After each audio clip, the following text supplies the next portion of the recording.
What made you want to write and direct? What are your thoughts on the event today? Okay, so I learned a lot of things. Thought it went very well. It's really good. I think today's event went really well. I really enjoyed the event. I thought today's event was quite meaningful. Oh, I thought today's event was very informative.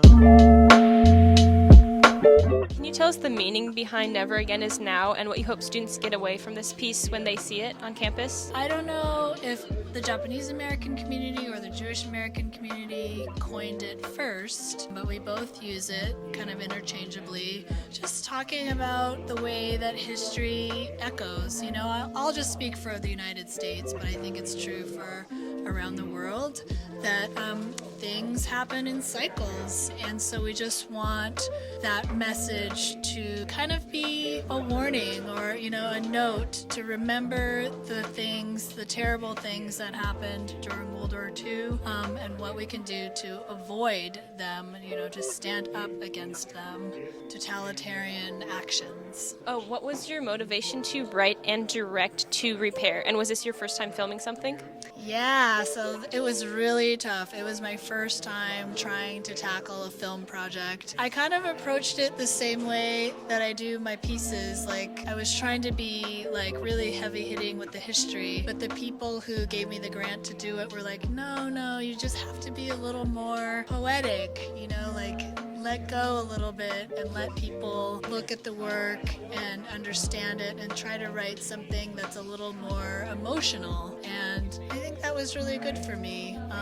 Because it is an emotional topic, you know, talking about racial justice and talking about reparations. Were there any challenges you had while filming that? It was just a challenge to like understand how to bring it together in a compelling way, and I still am too close to it to know if it's any good or not. I think that it makes its point, so I guess that's part of, you know, what art should be, whether or not it's good or bad. Do you have any final words for our audience and the greater community? The room was very friendly and attentive, and I appreciate that, and I'm glad I came back, and I appreciate all of you. Well, thank you for being here. It was great talking to you.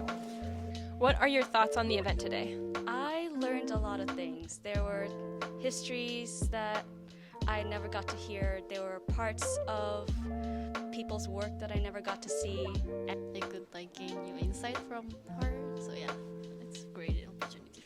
I thought today's event was quite meaningful, especially for the artist herself. She was able to not only show off her work, but she was also able to share that with other people on campus who may not have appreciated it to the same amount.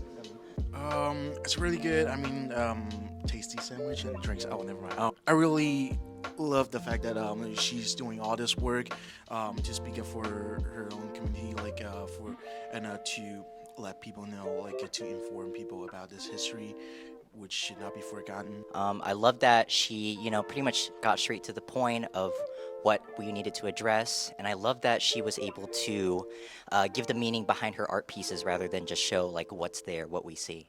And I really appreciate that depth that she gave. I think today's event went really well. I enjoyed the slideshow and the comments that she had on the Japanese American history in Bellevue. Do you have a biggest takeaway from today's event?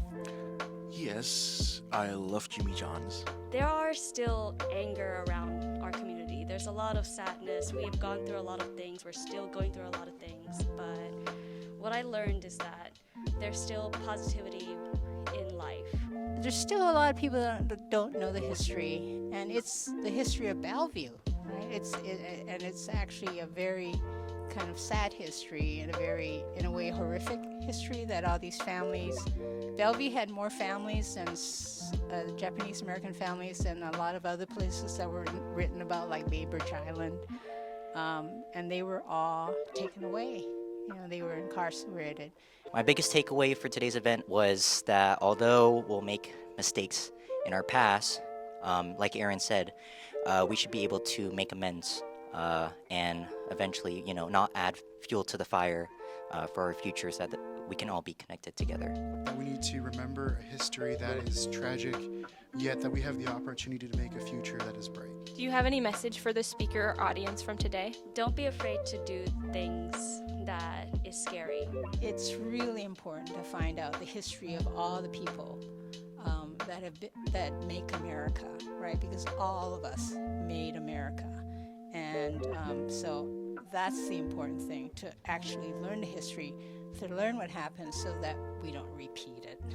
I'd say maybe take a look around campus and try to understand and just appreciate. Just take a look at it and give it some of your time. It's great that so many people came out today, and that there are a lot of people who experience similar problems and injustices going on today from other people and within their own personal lives. And it's great that we can all feel connected and feel heard.